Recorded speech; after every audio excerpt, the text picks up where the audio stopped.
টাইমিটাৰ দৰ্শকসকলক স্বাগতম জনাইছো লৈ আহিছো এই মুহূৰ্তৰ ব্ৰেকিং নিউজ ইতিমধ্যে অমিত শাহ কামাখ্যা গেট অভিমুখে ৰাওনা হৈছে কামাখ্যা গেটৰ প্ৰৱেশ দ্বাৰত অতিক্ৰম কৰিছে অমিত শাহে এই মুহূৰ্তৰ ব্ৰেকিং নিউজ আমি দৰ্শকসকলক জনাই আছো কটকটীয়া নিৰাপত্তা বেষ্টনীৰ মাজেৰে ইতিমধ্যে অমিত শাহ আহি পাইছে কামাখ্যা গেটৰ প্ৰৱেশ দ্বাৰত ইতিমধ্যে প্ৰৱেশ কৰিছে অমিত শাহে এই মুহূৰ্তত টাইমিটাৰ দৰ্শকসকলক আমি জনাই আছো যেটো আজি কেইবাটাও কাৰ্যসূচী তেওঁ হাতত লৈছে অমিত শাহে আজি কিছু মুহূৰ্তৰ পাছতে মা কামাখ্যা ধামত উপস্থিত হবৰ তাৰ পাছতে কামাখ্যা মন্দিৰ দৰ্শন কৰিব আমি জনাই আছো এই মুহূৰ্তৰ ব্ৰেকিং নিউজ কটকটীয়া নিৰাপত্তা বেষ্টনীৰ মাজেৰে ইতিমধ্যে কামাখ্যা গেটত প্ৰৱেশ কৰিছে অমিত শাহে কেন্দ্ৰীয় মন্ত্ৰীগৰাকীক সংগ দিছে অসমৰ মুখ্যমন্ত্ৰী সৰ্বানন্দ সোণোৱাল হিমন্ত বিশ্ব শৰ্মাই লগতে বিজেপিৰ বহু কেইগৰাকী নেতা কৰ্মী উপস্থিত আছে আমি দৰ্শকসকলক জনাইছো এই মুহূৰ্তৰ ব্ৰেকিং নিউজ কেন্দ্ৰীয় গৃহমন্ত্ৰী গৰাকী ইতিমধ্যে কামাখ্যা গেটৰ প্ৰৱেশ পথত অতিক্ৰম কৰিছে কিছু মুহূৰ্তৰ পাছতে মা কামাখ্যা ধামত উপস্থিত হ'বগৈ আৰু মা আশীষ ল'ব কেন্দ্ৰীয় মন্ত্ৰী গৰাকীয়ে এই মুহূৰ্তত আমি পুনপটীয়া সম্প্ৰচাৰ যাব বিচাৰিম স্মিতা আছে আমাৰ লগত স্মিতা আপোনাৰ কাষলৈ আহিছো তেওঁৰ আজিৰ দিনটোৰ কাৰ্যসূচী আৰু লগতে সামগ্ৰিক পৰিৱেশটো আপুনি দেখুৱাবলৈ চেষ্টা কৰক স্মিতা হয় মুনমি বৰ্তমান মই কামাখ্যা মন্দিৰত যেহেতু উপস্থিত হৈছো আৰু কিছু সময় পিছতে ইয়াত আহি প্ৰৱেশ কৰিব আৰু আমি মন্দিৰৰ ভিতৰত আছো ভিতৰৰ পৰিৱেশ আমি প্ৰথমে দেখুৱাই লৈছো কটকটীয়া নিৰাপত্তা বেষ্টনী গঢ়ি তোলা হৈছে আৰক্ষী প্ৰশাসন আৰু যিসকল শীৰ্ষ বিষয়া আছে সেই বিষয়াসকলো ইয়াত আছে বৰ্তমান সময়ত আৰু নিৰাপত্তাৰ যি ক্ষেত্ৰত অতিকৈ গুৰুত্ব দিয়া হৈছে বৰ্তমান সময়ত আৰু যিসকল সাধাৰণ ভক্ত আছে তেওঁলোকক এই সময়ত কিন্তু এই মন্দিৰত প্ৰৱেশ কৰিবলৈ বা মা কামাখ্যা আশীষ ল'বলৈ দিয়া হোৱা নাই কাৰণ কিছু সময় পিছতে ইয়াত আহি উপস্থিত হ'ব আৰু মা কামাখ্যাৰ আশীষ ল'ব কেন্দ্ৰীয় গৃহমন্ত্ৰীগৰাকী আৰু যিহেতু তিনিদিনীয়া ভ্ৰমণসূচীৰে আহিছিলে আৰু আজিৰ অন্তিমটো দিন আৰু অন্তিমটো দিনত কামাখ্যা মন্দিৰ দৰ্শন কৰাৰ লগে লগে তেওঁ মণিপুৰলৈ ৰাওনা হ'ব আৰু তাৰ প্ৰাক্ষণৰ এই গুৱাহাটী মহানগৰীৰ কামাখ্যা মন্দিৰৰ আমি কিছু পৰিৱেশ দেখুৱাইছো আৰক্ষী বিষয়াসকল আছে আৰু যি পথেৰে তেওঁ আহিব সেই পথছোৱাটো কটকটীয়া নিৰাপত্তা বেষ্টনী গঢ়ি তোলা হৈছে টাইমিটাৰ দৰ্শকসকলে ইতিমধ্যে দেখা পাইছে যে মন্দিৰৰ তলৰ পৰাই কেনে ধৰণৰ কটকটীয়া নিৰাপত্তা বেষ্টনী গঢ়ি তোলা হৈছে আৰু যেহেতু কেন্দ্ৰীয় গৃহমন্ত্ৰী গৰাকী আহিব আৰু গৃহমন্ত্ৰী গৰাকীক আদৰিবলৈ 9 বজাৰ লগে লগে তেওঁৰ যি আমিনগাঁৱত পিডব্লিউডিৰ বাসগৃহত আছিলে সেই বাসগৃহলৈ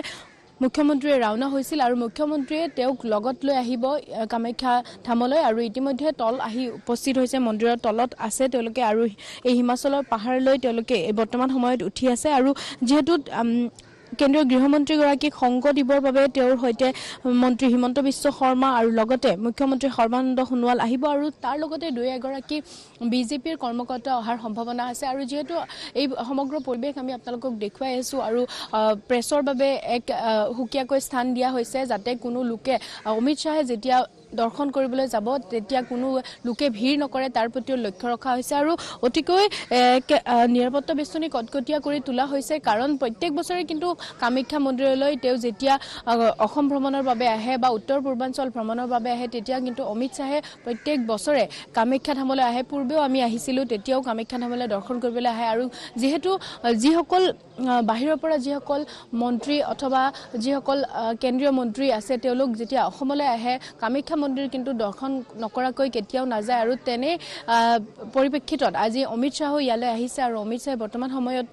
কামাখ্যা মন্দিৰ আহি পাবহি আৰু অকমান সময় আছে আমি কামাখ্যা মন্দিৰত সোমোৱাৰ যি মন্দিৰৰ ভিতৰলৈ একদম ভিতৰলৈ প্ৰৱেশ কৰাৰ কিছু আমি দৃশ্য আমি আপোনালোকক দেখুৱাইছো তাতো বহু কেইগৰাকী এই মন্দিৰৰ যিসকল কৰ্মকৰ্তা আছে যিসকল গাৰ্ড আছে সেই গাৰ্ডসকল তাত বৰ্তমান সময়ত আছে আৰু তাৰ লগতে আৰক্ষীৰ সিভিল ড্ৰেছতো বহু কেইগৰাকী বিষয়া ৰৈ আছে আৰু তাৰ লগতে ইউনিফৰ্মতো বহু লোক আছে আৰু এই প্ৰৱেশ দ্বাৰেদি বৰ্তমান সময়ত কিন্তু সাধাৰণ লোকৰ প্ৰৱেশ বন্ধ কৰি দিয়া হৈছে যেহেতু পুৱাৰ ভাগত কিছু লোক আহিছিলে দৰ্শক ভক্তগণ আহিছিলে আৰু তেওঁলোকে প্ৰৱেশ কৰিছে ভিতৰত কিন্তু বৰ্তমান সময়ত কোনো লোকক ভিতৰলৈ প্ৰৱেশ কৰিবলৈ দিয়া হোৱা নাই আৰু কটকটীয়া নিৰাপত্তা বেষ্টনী গঢ়ি তোলা হৈছে আৰু এই কামাখ্যা ধামৰ তিনিপাক তেওঁ লগাব আৰু সেই সমগ্ৰ দৃশ্য আমি আপোনালোকক পোনপটীয়াকৈ দেখুৱাম যেহেতু অমিত শাহৰ সৈতে মুখ্যমন্ত্ৰী সৰ্বানন্দ সোণোৱাল আৰু লগতে হিমন্ত বিশ্ব শৰ্মাও আহিব আৰু ইয়াতে প্ৰায় 15-20 মিনিট কামাখ্যা মন্দিৰত থাকিব আৰু তাৰ পৰা পুনে পুনে বিমানবন্দৰলৈ ৰাওনা হ'ব আৰু বিমানবন্দৰৰ পৰা মণিপুৰলৈ যাব আৰু যেহেতু আজি তেওঁৰ পুনৰ দিল্লীলৈ উভতি যোৱাৰ যি কাৰ্যসূচী আছে গতিকে এই আজিৰ দিনটোৰ এইখিনি কাৰ্যসূচী হোৱাৰ লগে লগে তেওঁ বিমানবন্দৰলৈ পুনৰ উভতি যাব আৰু বৰ্তমান সময়তো এই আমি কামাখ্যা ধামত যিহেতু উপস্থিত আছোঁ ইয়াৰে কিছু দৃশ্য আমি আপোনালোকক দেখুৱাইছোঁ আৰু কিছু সময় পিছতে অমিত শ্বাহে এই মন্দিৰলৈ আহিব আৰু সেয়া দৃশ্য আমি আপোনালোকক পোনপটীয়াকৈ দেখুৱাম আৰু যিহেতু কালিৰ এক ডাঙৰ জনসভাত তেওঁ অংশগ্ৰহণ কৰিছিল চৰকাৰী সভাত অংশগ্ৰহণ কৰিছিল বহুকেইটা অসমবাসীৰ বাবে বহু ভাল ভাল আঁচনিও তেওঁ ঘোষণা কৰিছে আৰু তাৰ লগতে সন্ধিয়াৰ ভাগত ৰাজনৈতিক বহুকেইখন বৈঠকত তেওঁ বহিছিলে বহুকেইটা আলোচনা কৰিছে আৰু তাৰ লগতে যিহেতু বিজেপিৰ তেওঁ কৰ্তা ধৰ্তা বুলি ক'ব লাগিব কাৰণ বিজেপিৰ অমিত শ্বাহে যিখিনি ক'ব সেইমতে উত্তৰ পূৰ্বাঞ্চলৰ সকলো ৰাজনীতি চলে গতিকে তেনে পৰিপ্ৰেক্ষিতত কালিৰ দিনটোত মিত্ৰতা কাৰ কাৰ লগত হ'ব তেনেধৰণৰ বহু কথা আলোচনা কৰিছিল কালি অগপৰ সৈতে UPPLৰ সৈতে GPSP প্ৰায় গণ পৰিষদৰ সৈতে বহু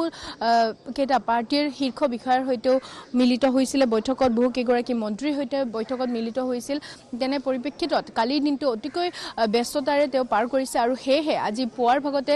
তেওঁ কামাখ্যা ধামলৈ অহাৰ কথা যিহেতু পূৰ্বৰ পৰাই নিৰ্ধাৰিত আছিল তেনে ঠিক একে মৰ্মে 9:30 বজাৰ লগে লগে তেওঁ মন্দিৰ আহি পোৱাৰ কথা আছিল কিন্তু কিছু পলম হৈছে কিন্তু তথাপিও এতিয়া তেওঁ আহি পাবই আৰু কিছু সময় পিছতে গতিকে এই সামগ্ৰিক পৰিৱেশ আমি আপোনালোকক দেখুৱাই আছোঁ টাইম 8ৰ দৰ্শকসকলক এয়া পৰিৱেশ আমি দেখুৱাইছোঁ বাহিৰতো যিসকল এই মন্দিৰৰ পূজাৰী আছে তেওঁলোক বৰ্তমান সময়ত ইয়াত ৰৈ থকা পৰিলক্ষিত হৈছে কিন্তু এইখন যি প্ৰৱেশদ্বাৰ এই প্ৰৱেশদ্বাৰে কিন্তু তেওঁ প্ৰৱেশ নকৰে তেওঁ ভিতৰেৰে যাব আৰু যিটো কামাখ্যা মন্দিৰৰ গেষ্ট হাউচ আছে সেই গেষ্ট হাউচেৰে তেওঁ প্ৰৱেশ কৰি এইপিনেৰে আহিব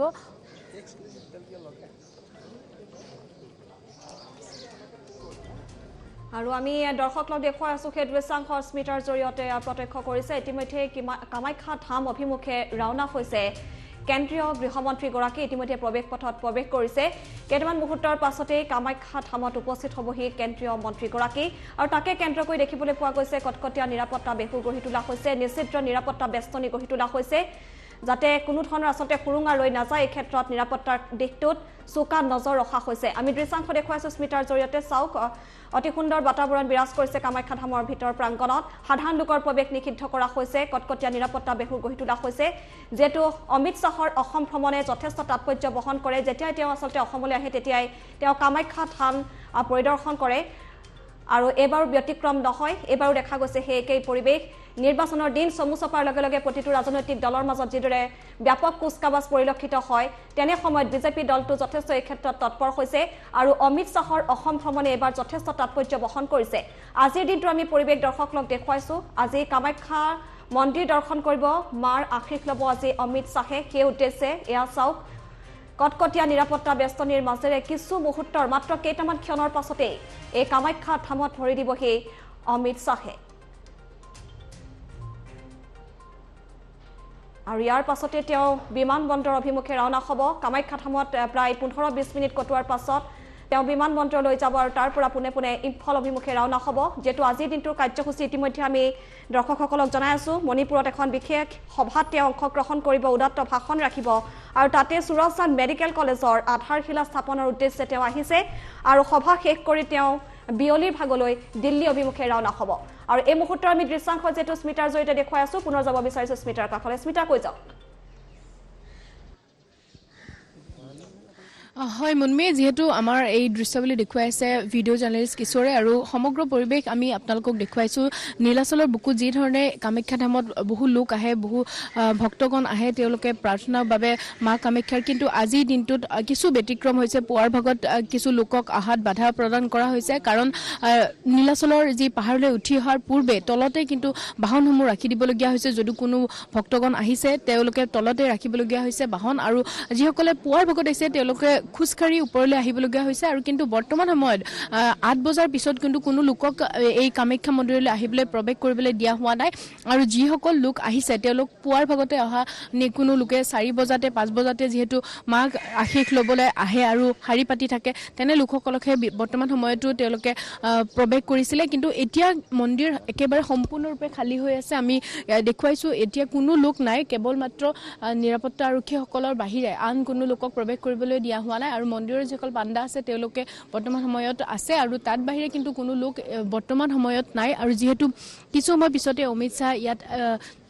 মা কামাখ্যাৰ আশীষ ল'বলৈ আহিব আৰু সেইবাবে এই পৰিৱেশ আমি আপোনালোকক দেখুৱাইছোঁ যিহেতু বৰ্তমান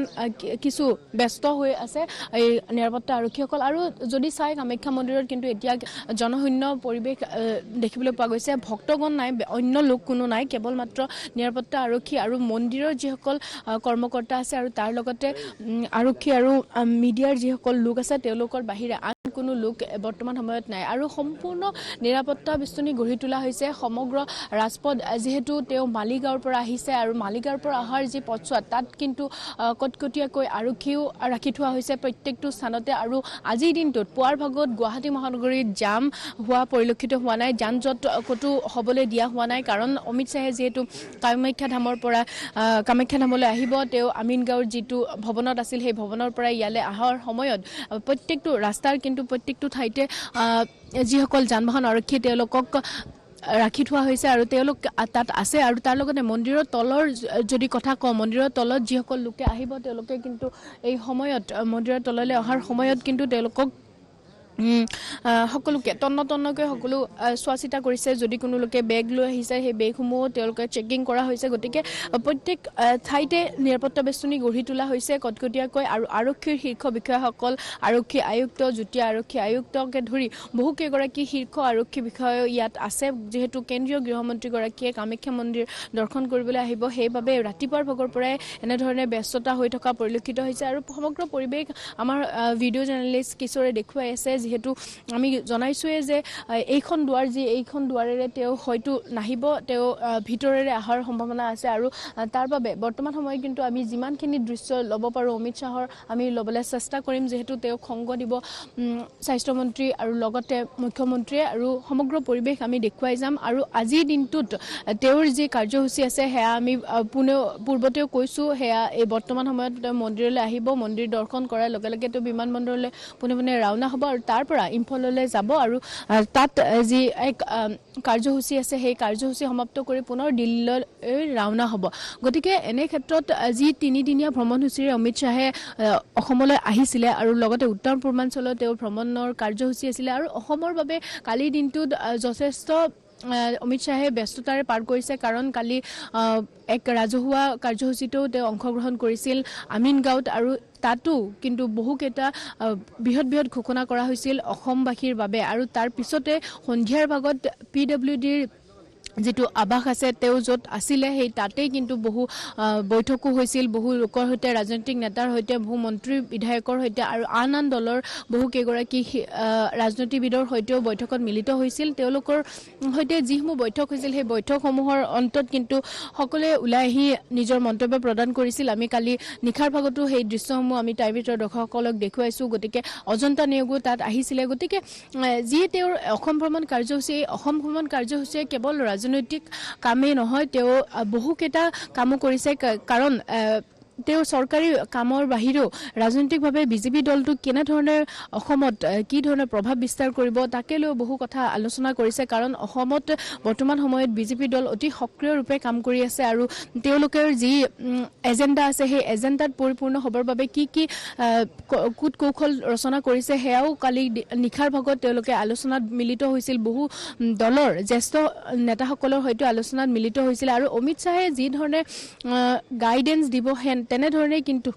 আমাৰ অসমৰ ৰাজনীতি চলিব বুলি আমি জানোৱেই গতিকে মুখ্যমন্ত্ৰী আৰু স্বাস্থ্যমন্ত্ৰীয়ে তেওঁৰ প্ৰত্যেকটো কথাই সুধি এইবাৰ যি আগন্তুক বিধানসভা নিৰ্বাচন আছে 21ৰ নিৰ্বাচনত কেনেধৰণে ৰণনীতি তেওঁলোকে প্ৰস্তুত কৰিছে কালি নিশাৰ ভাগতে কিন্তু সমগ্ৰ কথা তেওঁলোকে আলোচনা কৰিছে আৰু লাহে লাহে আৰু 2-3 দিন যোৱাৰ লগে লগে কি আলোচনা কৰিছিল সেয়া সকলো কিন্তু স্বাস্থ্যমন্ত্ৰী অথবা মুখ্যমন্ত্ৰীয়ে স্পষ্টকৈ সংবাদ মাধ্যমৰ জৰিয়তে সমগ্ৰ অসমবাসীকে জনাব গতিকে আগন্তুক নিৰ্বাচন আহি আছে আৰু নিৰ্বাচনৰ প্ৰাক্ষণত এনেধৰণে অমিত শ্বাহে উত্তৰ পূৰ্বাঞ্চল ভ্ৰমণে বিজেপিৰ বাবে নিশ্চয়কৈ শুভবাৰ্তা কঢ়িয়াই আনিছে কাৰণ যেহেতু নিৰ্বাচন আহি আছে আৰু নিৰ্বাচনত কি ধৰণে আগবাঢ়িব 100+ কেনেধৰণে ল'ব সেই সকলো কথা আলোচনা কৰিছে কেৱল অসমৰ যেহেতু কোৱা হয় যে অসমৰ বৰাক ব্ৰহ্মপুত্ৰ সকলোতে তেওঁলোকে বিজেপিয়ে নিজৰ চাপ ৰাখিব বিচাৰিছে আৰু তেনেধৰণে বৰাকতো তেওঁলোকে 12খন আসন লোৱাৰ যি পৰিকল্পনা কৰিছে সেই পৰিকল্পনাৰ ক্ষেত্ৰতো এতিয়া অমিত শ্বাহৰ যি নিৰ্দেশ দিছে সেই নিৰ্দেশ মতে তাতো নিজৰ চাপ ৰাখিবৰ বাবে বিজেপিয়ে এতিয়া চেষ্টা অব্যাহত ৰাখিছে গতিকে অমিত শ্বাহৰ এই ভ্ৰমণ এই 3 দিনীয়া ভ্ৰমণত কিন্তু যথেষ্ট কাম কৰিছে যি বিজেপি ৰাজনৈতিকভাৱে অতি আৰু সক্ৰিয় হ'ব এই অমিত শ্বাহৰ ভ্ৰমণৰ পিছতে গতিকে আজিৰ দিনটোতো আমি এটাই কথা ক'ব লাগিব এতিয়া যেতিয়া আহিব আমি আহাৰ লগে লগে আমি দৃশ্য দেখিলে গম পাবে যে ৰাজনৈতিক দলৰ শীৰ্ষ নেতাৰ সৈতে অমিত শ্বাহে এই কামাখ্যা মন্দিৰ দৰ্শন কৰিব গতিকে কিছু পলম হৈছে তেওঁৰ আহি পোৱাত কাৰণ তেওঁ যেহেতু নিজৰ বিমানেৰে মণিপুৰলৈ যাব গতিকে তেওঁলোকৰ সময়ৰ কোনো তাত ধৰাবন্ধা নাথাকে গতিকে ইয়াত প্ৰায় এতিয়া 10 বাজিব হৈছে আৰু কিছু সময় পিছতে ইয়াত আহি উপস্থিত হ'ব অমিত শ্বাহ আৰু এয়া পৰিৱেশ আমি আপোনালোকক কিশোৰৰ জৰিয়তে দেখুৱাই আছো মুনমি নিশ্চয়কৈ স্মৃতা যেহেতু আপুনি সামগ্ৰিক পৰিৱেশটো আমাক দেখুৱাই আছে অতি সুন্দৰ পৰিৱেশে আচলতে বিৰাজ কৰিছে পুৱাৰ ভাগত কামাখ্যা মন্দিৰ প্ৰাংগণত আৰু মাত্ৰ কেইটামান ক্ষণৰ পাছতে আচলতে কেন্দ্ৰীয় গৃহমন্ত্ৰীগৰাকী কামাখ্যা ধামত আহি উপস্থিত হ'বহি কটকটীয়া নিৰাপত্তা বেষ্টনীৰ মাজেৰে তেওঁ আহি উপস্থিত হ'বহি আৰু তেওঁক সংগ দিছে মুহূৰ্তত অসমৰ মুখ্যমন্ত্ৰী সৰ্বানন্দ সোণোৱাল হিমন্ত বিশ্ব শৰ্মা বিজেপিৰ বহুকেইগৰাকী মন্ত্ৰী বিধায়ক নেতাকৰ্মী আচলতে সংগ দিয়া পৰিলক্ষিত হৈছে আমি সামগ্ৰিক পৰিৱেশ দৰ্শকসকলক দেখুৱাই আছো ইতিমধ্যে এই মুহূৰ্তৰ সেই দৃশ্যাংশ চাওক কিমান কটকটীয়া কৰা হৈছে নিৰাপত্তা বেহু সাধাৰণ লোকৰ প্ৰৱেশত বাধা আৰোপ কৰা হৈছে মন্দিৰৰ যিসকল কৰ্মকৰ্তা আছে যিসকল বিষয়ববী আছে তেওঁলোকে ইয়াত উপস্থিত আছে মন্দিৰ প্ৰাংগণত আৰু আৰক্ষীৰ লোকসকল উপস্থিত আছে লগতে প্ৰেছৰ যিসকল লোক সংবাদকৰ্মী যিসকল আছে তেওঁলোকৰ বাবে সুকীয়া স্থান আচলতে নিৰ্ধাৰণ কৰি দিয়া হৈছে আৰু আমি দৰ্শকক দেখুৱাইছো সেই পৰিৱেশটো আৰু দেখিবলৈ পোৱা গৈছে অমিত শ্বাহৰ যি অসম ভ্ৰমণ সেয়া যথেষ্ট তাৎপৰ্য বহন কৰিছে আৰু আগন্তুক যি নিৰ্বাচন আহি আছে 2021 নিৰ্বাচনৰ প্ৰাক্ষণত অমিত শ্বাহৰ অসম ভ্ৰমণে যথেষ্ট গুৰুত্ব বহন কৰিছে স্মিতা আপোনাৰ কাষলৈ পুনৰ যাব বিচাৰিম যেহেতু দেখিবলৈ পোৱা গৈছে বিভিন্ন সংবাদ মাধ্যমতে সংবাদ বা সচেতন মহলৰ মাজত এতিয়া যথেষ্ট প্ৰতিক্ৰিয়াৰ সৃষ্টি হৈছে যেহেতু কৰোনাৰ কথা কৈ থকা হৈছে কোভিডৰ যিসমূহ প্ৰটকল সেইসমূহ আচলতে মানি চলা নাই নেকি যেহেতু যেতিয়া অমিত শ্বাহৰ আগমন ঘটিছিল আমি কিছু দৃশ্যাংশ দেখুৱাব বিচাৰিম বৰঝাৰ বিমানবন্দৰত আহি পোৱাৰ পাছত কেনে পৰিৱেশৰ সৃষ্টি হৈছিল ঢুলে ডগৰে তেওঁক আদৰি অনা হৈছিল যথেষ্ট সংখ্যক লোকৰ সমাগম হৈছিল সেই মুহূৰ্তত কিন্তু আনফালে জিলা প্ৰশাসনে নিৰ্দেশ জাৰি কৰিছিল যে কৰোনাৰ যি কোভিড প্ৰটকল সেইসমূহ মানি চলিব লাগিব 50 জনতকৈ অধিক লোকৰ সমাগম হ'ব নালাগিব কিন্তু যথেষ্ট সংখ্যক লোকৰ সমাগম দেখিবলৈ পাইছিলো যেখনে জনসভা আচলতে অনুষ্ঠিত কৰিছিল তাতে লোকৰ সমাগম যথেষ্ট বৃদ্ধি পাইছিল কোভিড প্ৰটকল মানি চলা নাছিল এনেধৰণৰ অভিযোগ উঠিছিল ইয়াক লৈ যথেষ্ট সংবাদ মাধ্যমতেই হওক বা সচেতন মহলৰ মাজত ব্যাপক প্ৰতিক্ৰিয়া পৰিলক্ষিত হৈছিল আজি দিনটো তেনে কিছু দৃশ্য আপোনাৰ চকুত পৰিছে নেকি স্মিতা হয় মুনমি যেহেতু কালিৰ জনসমাৱেশত কোভিডৰ কোনো ধৰণৰ প্ৰটকল মানি চলা নাছিলে কিন্তু আজিৰ দিনটোত যদি আমি কওঁ ইয়াতে সকলোৱে মাস্ক পৰিধান কৰিছে কাৰণ ইয়াত যথেষ্ট সংখ্যক লোক নাই আৰু আৰক্ষীৰ বিষয়াসকল আছে আৰু যিসকল শীৰ্ষ বিষয়া আছে তেওঁলোক ইয়াত আছে তেওঁলোকে নিজে মাস্ক পৰিধান কৰি থকা এতিয়া এই মুহূৰ্তত আমি দেখিবলৈ পাইছো কিন্তু কালিৰ যদি কথা কওঁ আমি কালিও সেই বাতৰি প্ৰচাৰ কৰিছিলো কালিত কিন্তু কোভিডৰ যিখিনি নীতি নিৰ্দেশনা দিয়া হৈছিলে 24 ডিচেম্বৰত সেই কিন্তু নিৰ্দেশনা মানি চলা নাছিলে আৰু জনসমাৱেশৰ বহু লোক আহিছিল বিভিন্ন ঠাইৰ পৰা অসমৰ বিভিন্ন ঠাইৰ পৰা লোকসকল আহিছিল সেই লোকসকলে কিন্তু মাস্কও পৰিধান কৰা নাছিল আৰু তাৰ লগতে তাত কিন্তু বহু কেইগৰাকী জ্যেষ্ঠ বিষয়া জ্যেষ্ঠ বয়সস্থ লোকহে আছিলে আৰু সেই লোকসকলেও কিন্তু কোভিডৰ নীতি নিৰ্দেশনা পালন কৰা নাই তেনে ক্ষেত্ৰত আমি কৈছিলো যে এই নিয়মসমূহ পালন কৰা নাছিলে এই নিয়মসমূহ পালন কৰিব লাগে তেনে ধৰণে আমি কৈছিলো কিন্তু এই মুহূৰ্তত আমি মুনমি এটা কথা ক'ব লাগিব যে আৰু অমিত শ্বাহ আহি পাইছে কিছু সময় পিছতে আমি আপোনালোকক সেই দৃশ্যাৱলী দেখুৱাম এই বৰ্তমান সময়ত তেওঁ নীলাচলৰ তলত আছে মন্দিৰৰ তলত আছে আমি তলৰ পৰা উঠি অহাৰ দৃশ্য আমি আপোনালোকক দেখুৱাম যিহেতু ইয়াতে আৰক্ষী বিষয়াসকলে এতিয়া বৰ্তমান সময়ত সষ্টম হৈ পৰিছে আৰু সেই আমি সেই দৃশ্যৱলী আপোনালোকক পোনপটীয়াকৈ দেখুৱাম আৰু কিছু সময় পিছতে অমিত শ্বাহ ইয়াত আহি উপস্থিত হ'ব আৰু মুনমি আপুনি কোৱাৰ দৰে কিন্তু আজিৰ দিনটোত কিন্তু কোভিডৰ সকলো নীতি নিৰ্দেশনা মানি চলা হৈছে কাৰণ কামাখ্যা ধামলৈ আহিলে সেই নিয়মখিনি পালন কৰিবই লাগিব আৰু কামাখ্যা ধামত অহাৰ পূৰ্বে প্ৰথমে চেনিটাইজাৰ আছে আৰু লগতে সকলোৱে মাস্ক পৰিধান কৰাটো বাধ্যতামূলক হয় কামাখ্যা ধামত যদি কোনো লোকে আহে গতিকে অমিত শ্বাহৰ আজিৰ দিনটোৰ ভ্ৰমণসূচীত কিন্তু সকলোৱে সকলো নীতি নিৰ্দেশনা পালন কৰা হৈছে কিন্তু কালিৰ যদি কথা কওঁ বা এয়াৰপৰ্টত যি আমি দৃশ্য দেখিছিলোঁ পৰহি ৰাতি সেই দৃশ্য বুলি দেখিলে আপুনি গম পাব যে কোনো ধৰণৰ সামাজিক দূৰত্ব বৰ্তাই ৰখা নাছিল বা কোভিডৰ যিখিনি নীতি নিৰ্দেশনা দিয়া হৈছিল সেই নীতি নিৰ্দেশনাসমূহ মানি চলা নাছিল কাৰণ এই কথা আমি কালিও প্ৰশ্ন উত্থাপিত কৰিছিলোঁ আমি যি মুখ্য সচিবৰ সৈতেও আমি তেওঁৰ মন্তব্য ল'বলৈ চেষ্টা কৰিছিলোঁ কিন্তু এই ক্ষেত্ৰত তেওঁ কোনো ধৰণৰ মন্তব্য প্ৰকাশ নকৰিলে কাৰণ মুখ্য সচিবগৰাকীয়ে এখন জাননী প্ৰেৰণ কৰিছিল সেই জাননীত স্পষ্টকৈ লিখা হৈছিল যে 24 ডিচেম্বৰৰ পৰা 10 জানুৱাৰীলৈকে সকলোৱে কোভিডৰ সকলো নীতি নিৰ্দেশনা পালন কৰিব লাগিব কিন্তু তেনে ক্ষেত্ৰত যিসকল চৰকাৰী বিষয়া আছে বা চৰকাৰী যিসকল মন্ত্ৰী আছে চৰকাৰী অনুষ্ঠানত যিসকল লোকে চৰকাৰে যি অনুষ্ঠানৰ আয়োজন কৰে সেই অনুষ্ঠানসমূহত কিন্তু এই নিৰ্দেশনাসমূহ মানি নলয় তেনেধৰণেও আমি এক প্ৰশ্ন উত্থাপিত কৰিছিলোঁ কিন্তু সেই প্ৰশ্নৰ কোনো উত্তৰ নিদিলে মুখ্য সচিবে আৰু তাৰ লগতে আমি দৃশ্যও দেখুৱাইছিলোঁ কেনেধৰণৰ পৰিৱেশৰ সৃষ্টি হৈছিল সেই দিনটোত কোভিডৰ সকলো নীতি নিৰ্দেশনা মানি চলা নাছিল আৰু বৰ্তমান সময়তো কিন্তু সকলো কথা স্বাস্থ্যমন্ত্ৰীগৰাকীয়ে নস্যাৎ কৰিছে কাৰণ স্বাস্থ্যমন্ত্ৰীয়ে কৈছে যে এতিয়ালৈকে কোনো ধৰণৰ চিন্তাৰ কাৰণ নাই এনেধৰণে সংবাদ মাধ্যমৰ আগতো পৰহি দিনটোতো তেওঁ মন্তব্য প্ৰকাশ কৰিছিল এতিয়া কোনো চিন্তাৰ কাৰণ নাই এতিয়া কোভিডৰ ছেকেণ্ড ৱেভ অহা নাই তেনেধৰণে তেওঁ মন্তব্য কৰিছে যিগৰাকী ব্ৰিটেইনৰ পৰা লোক আহিছে তেওঁৰ স্বাস্থ্য বৰ্তমান সময়ত তেওঁৰ চেম্পল টেষ্ট কৰিবলৈ দিয়া হৈছে আৰু ছেকেণ্ড ৱেভ অহা নহৰ কথা তেওঁ এতিয়ালৈ চিন্তাৰ কোনো কাৰণ নাই বুলি কোৱা হৈছিল আৰু তাৰ লগতে কৈছিল যে 1 জানুৱাৰীৰ পৰা যিসমূহ নিয়মীয়া জীৱন যাপন সকলোৱে কৰিব পাৰিব আৰু স্কুল আৰু মহাবিদ্যালয়সমূহ খুলিব কলেজসমূহ খুলিব গতিকে স্বাভাৱিক জীৱন ঘূৰি আহিব বুলিও তেওঁ স্মিতা আপুনি আমাৰ লগত খন্তেক সময় লাইনত থাকক আপোনাক এই মুহূৰ্তত আমি ৰখাব লাগিব আৰু আমি দৃশ্যাংশসমূহ দেখুৱাই আছো এই মুহূৰ্তত এয়া চাওক কেইটামান মুহূৰ্তৰ পাছতেই কেন্দ্ৰীয় গৃহমন্ত্ৰীগৰাকীয়ে কামাখ্যা ধামত উপস্থিত হ'বহি কটকটীয়া নিৰাপত্তা বেষ্টনীৰ মাজেৰে ইতিমধ্যেই তেওঁ কামাখ্যা অভিমুখে ৰাওনা হৈছে মাত্ৰ কেইটামান মুহূৰ্তৰ পাছতে আচলতে কামাখ্যা ধামত আহি পাব কেন্দ্ৰীয় মন্ত্ৰীগৰাকী তেওঁক আগমনৰ বাবে কটকটীয়াত কৰা হৈছে নিৰাপত্তা বেহু আৰু তেওঁক আদৰিবৰ বাবে ইতিমধ্যে বিজেপি দলটোৰ মাজত ব্যাপক তৎপৰতা পৰিলক্ষিত হৈছে